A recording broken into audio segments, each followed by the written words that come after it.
G'day, this is Shay, and welcome back to the Turing Test. I hope you guys are enjoying this game. I'm really enjoying this game because it's like Portal and like the Test principle, but different. And I read somewhere that it said that, if it weren't for the Test principle and Portal 2, this game would be beyond epic, It would be like a pioneer of these puzzle type games, but without the Test principle and Portal 2, we probably wouldn't have got to this stage of having something as amazing as the Turing Test. So Portal 2 and Test principle are kind of like the education of gaming for this genre. So let's get to it. Have you heard of the Turing Test, Ava? It's a test to see if a computer can successfully impersonate a human. In the original Turing Test, a human judge has two conversations, one with a machine and one with another human. They then judge which of these polite conversations is with a machine and which is with a human. The machine being tested is said to have passed the Turing Test if the judge cannot reliably tell which conversation is with a machine and which is with a human. Do you think you'd pass the Turing Test? I am quite capable of polite conversation. Wouldn't you say? No, I wouldn't. Oh, okay. This goes quite far. So that... why isn't that opening that door?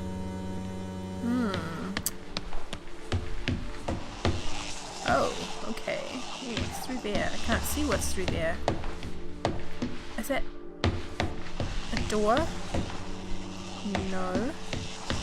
It's a little bit tricky to see. I think it's glass, but you can't see that it's glass very well. So what happens if I take this out? Okay, so we can't get back up there. It's okay, we'll just keep going, shall we? And see what happens. Oh my goodness. What does this do? Okay. Whoa, this is a long one, guys. This is a long one. Okay, so we need one in there and one in there to help us get from this side to that side. Why do I have the feeling this is going to take a while? Why do I have the feeling it is going to take a little while? I really wish this is where streaming comes in handy, where you get other people to help you as you're doing it, because they sometimes see things that you do not. Oh, that's open. Was it open before? I don't think it was. No, it wasn't. This is the door. I was like, why doesn't that open? Oh. So we can get down there because we can't get through there, but we can't get back up here. So that's going to be an issue. Okay, let's just go back and undo all of this just in case we get stuck. Although, I don't know. Is it possible to get stuck? I'm not sure. I'm not sure if it's possible to get stuck. Well, this door is still open. Is that because we undid that? So that closes that and that puts this... Okay. Right. Okay, we're just going backtracking and see what works where. This...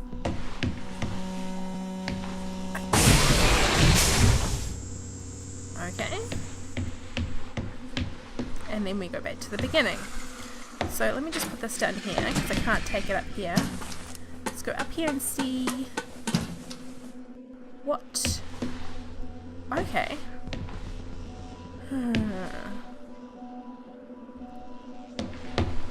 Can we...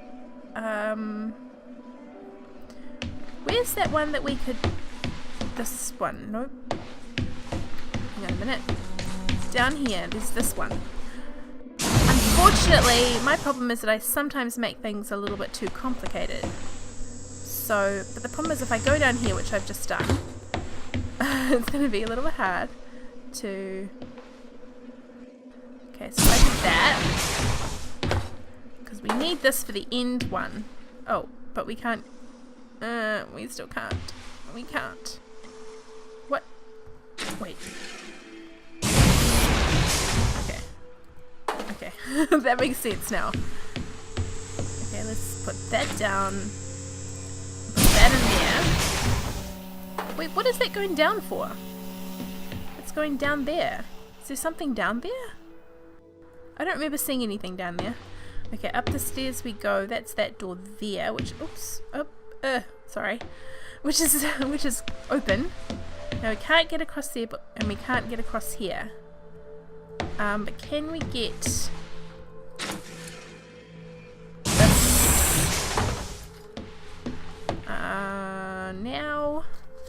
Now, how do we get? Okay, we can actually jump down and go up. So let's do that. And we can put this here. That's half of that side. And that side. Okay, we done good, guys. We done good. I think that's the answer to that. I'm not sure. Was that it? Wow. The Turing test has been criticized. Researchers claim it does not correctly test a machine's ability to think, but rather its ability to deceive. What do you mean? Well, have you heard of the Chinese room thought experiment? No. Imagine you are in a room.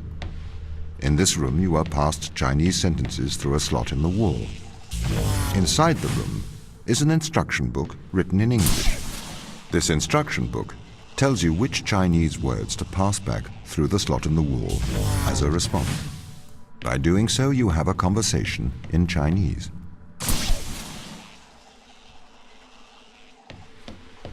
Okay, that was clever what I just did. Did you see that? Kind of slipped through the door.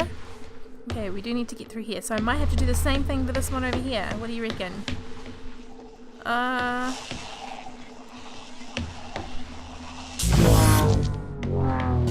Okay, we've got a little bit longer for that one. That's always good.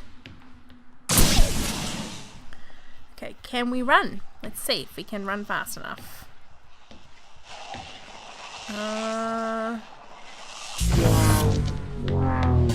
Okay. And through this one. And we done that one. In the Chinese room, because the responses you pass back through the door are the correct responses, the person on the other side of the door is convinced you are a native Chinese speaker. Ah. Well, they're wrong. Perhaps they are not wrong. Because with the instruction book, you are having a conversation. But the person stuck in the Chinese room is not aware of the conversation's content. This is the problem with the Turing test. Ah. A computer can pass the Turing test, having convinced a human they are having a polite conversation, while the computer has no idea that a conversation has taken place. What if both of the people passing Chinese words are reading from instruction books? What does this mean? This arrow down here. I'm not sure what that means. Enter, forward, shift, shift. I'm not sure. Can I... Is there a... Oh, yeah, okay.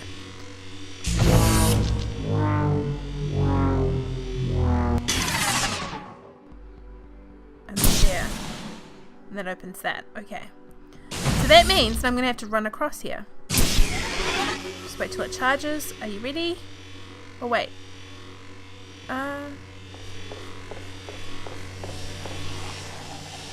Yes, because then I have to push it over there.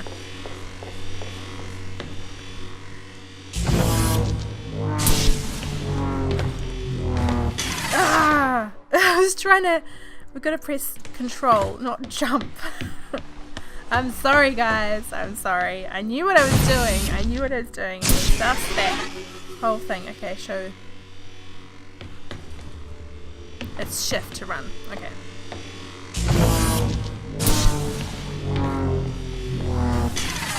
We made it. We made it. Okay. I guess that's what that arrow means. Hello, Tom. What you doing?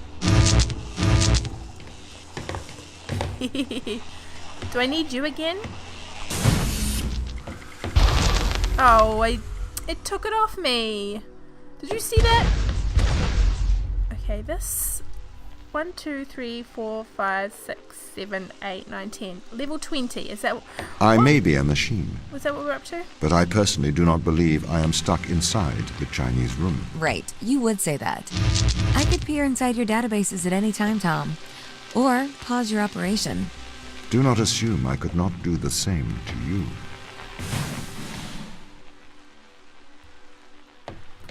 What was that for? I guess possibly to teach us that going through it does something. Oh, okay. Okay, if we stand in between this line, it will close the door. Or halt the flow of power towards it. So if we find there's one there. Okay. No, that's a box. That can't get through there to power whatever's in here. This is a box. Where does it go to? That shuts that one. Oh, I see where this is going. And that opens that. And somehow we have to get another box in there. Oh, look. One there. To open that one. And then that powers that. Which goes into... there and opens that door, but we still need something for that, so oops, I just cut the cut the control. It's alright, it's still going.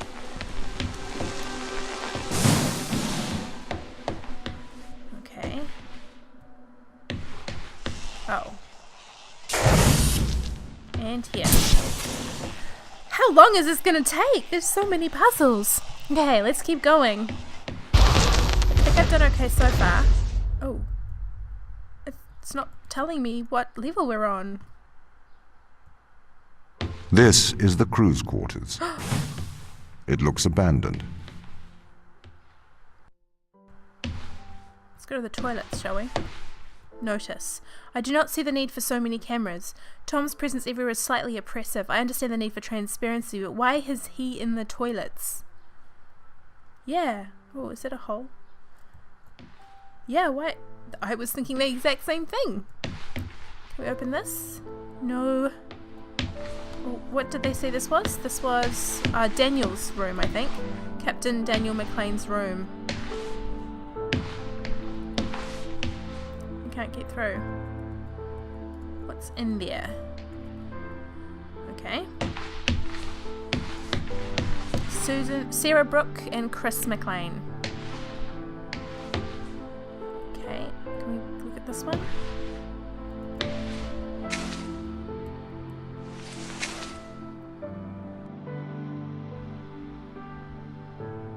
It's like an iPod, but an Ashiyama. Dr. Sochi Yui and Mikhail Tokarev. What? Where's my crew quarters? Where's Ava Turing? Whoa. Whoa. He's Canadian.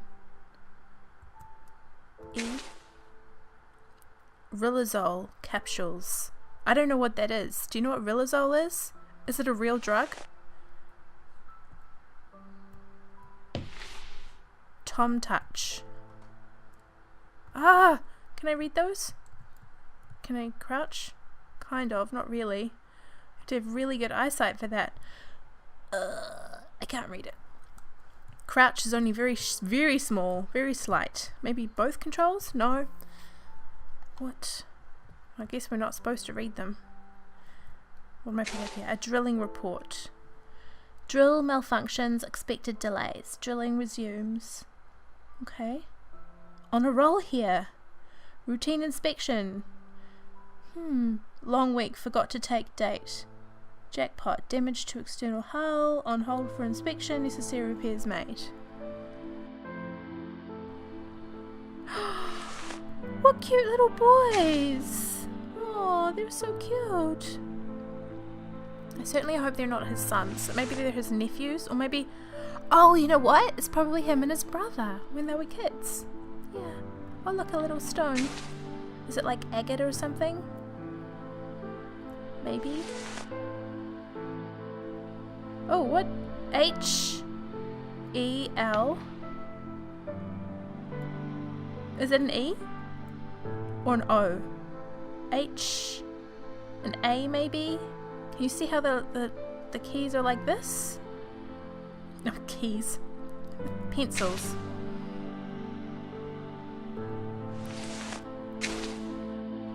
Oh, those are his brothers. Wonder what happened. Did they fight? Me and Dan. So that's Daniel and that's Chris. Where's their other brother? What was the other brother's name? Richard or something? It was some kind of old name. Oh yeah, there's a laptop probably running out of battery. A baseball bat! Well, that can't be very safe to have on the... I mean, what if one of them goes crazy and decides to hit everybody? Engineer, Chris McLean, certificate of service. In his bed, because we care. Gerard. Anyone know who that is? I don't know who that is. Can that open? Nope.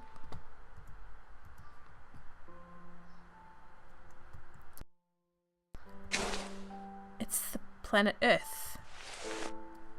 We're not in Kansas anymore. What is this? Oh, I can't really see that very well, but it might be his mum and his brother. Why is it only Chris and Daniel? Why isn't it the other two? That's why I thought that they were his kids at first, because they were triplets, right? So why is there just the two of them? What's this? Christopher McLean. Ooh, I wonder what's in there. Oh, E? Okay.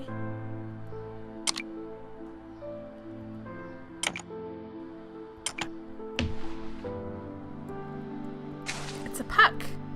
A hockey puck. Cute. Anything else? So this doesn't actually do anything. It just goes on and off.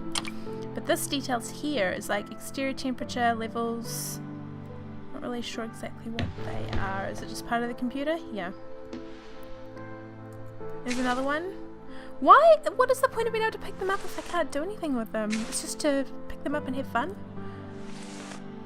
Oh, is there something else down there? No. Just those, which we've already looked at. Anything on the floor? There's a chair. Some more paper, and I can't read the paper. That's kind of annoying me because maybe there's clues on there, you know? Okay, let's... Okay. Now, Sarah Brooke. Very sparse. What's this? Telomeres.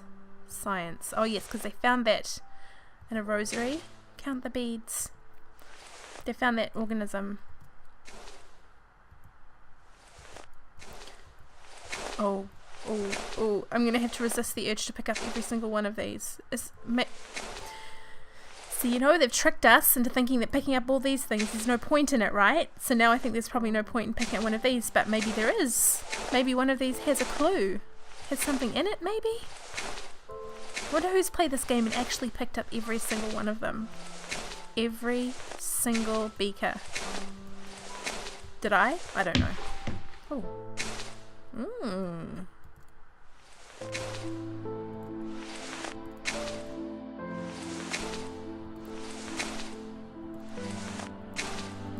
Okay, one thing I can claim, I can assess about Sarah is that she's very particular, or meticulous. She likes things tidy. Yep, she likes things organised. Okay. Strange thermals on the west side of the crater. Okay. Tom Touch. What is this? Oh yes, a voice recorder. I'm hoping to be able to hear voices again soon.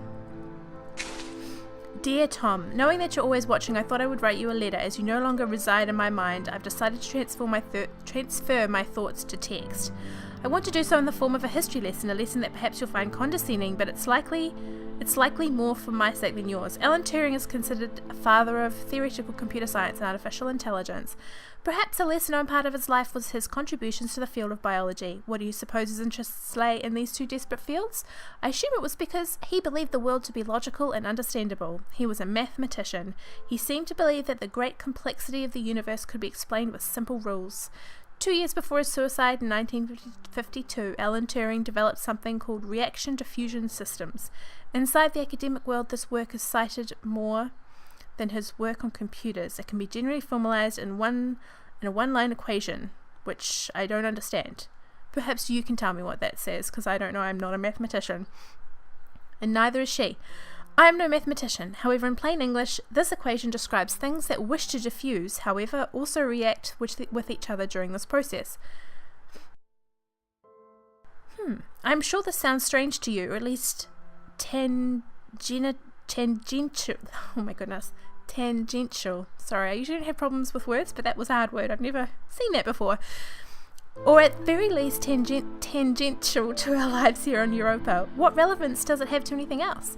Reaction diffusion systems show how patterns are created. They show how the leopard got its spots and how the zebra got its stripes. But my real interest here is Turing's interest. That nature can be formalized. That we can understand the natural world. That nature can be formalized. That we can understand the natural world in mathematical terms. Sorry. How much more have we got to go? Turing created the test to answer the... there we go. Answer the question, can a machine impersonate a human? The intrigue behind that being, can the human mind be simulated by a machine? Why ask that question? To prove that the human mind is a machine. I'm not sure that is Turing's opinion, however. Considering consciousness, he states this. According to the most extreme form of this view, the only way by which one could be sure that a machine thinks is to be the machine and to feel oneself thinking. One could then describe these feelings to the world, but of course no one would be justified in taking any notice. Likewise, according to this view, the only way to know that a man thinks is to be that particular man. If the human mind exists within the physical world, it obeys the same rules of physics and chemistry as every other thing in the world. Therefore, like all of nature, it is merely reactive. It is curious that nature would create, through the mechanics of determinism, creatures that believe they have free will. Conversely, I suppose, if we conclude that we are all machines, we only came to this conclusion in a predetermined manner. We cannot claim credit for our discovery, as it is just a product of nature's genius, not our own. A humbling idea, I think. Behaviorism. Maybe we are more similar than we think. Sarah. Wow. Yeah, Sarah's definitely one of those people that likes things to be tidy, in order. What is that? Is it like a camera or something, or a phone? It's a comlock. I can't read that other word. Okay. I hope you guys don't mind me reading all this stuff, sort of, going through everything and finding out what's what. What is that? A flower or something? Everything's so tidy. What is this? Exobiologist. Yes, that's right. She was of a mixed race. I remember that. Okay, so there's nothing else in here. What about this down here? Aha. She is taking Rilizule. Is it some kind of like space thing that they need to take? Oh, look at that. 1 capsule per 12 hours or orally. See the accompanying prescribing information. Okay. Oh, we can't look in this. ISA cookbook. There are cookbooks. All of them?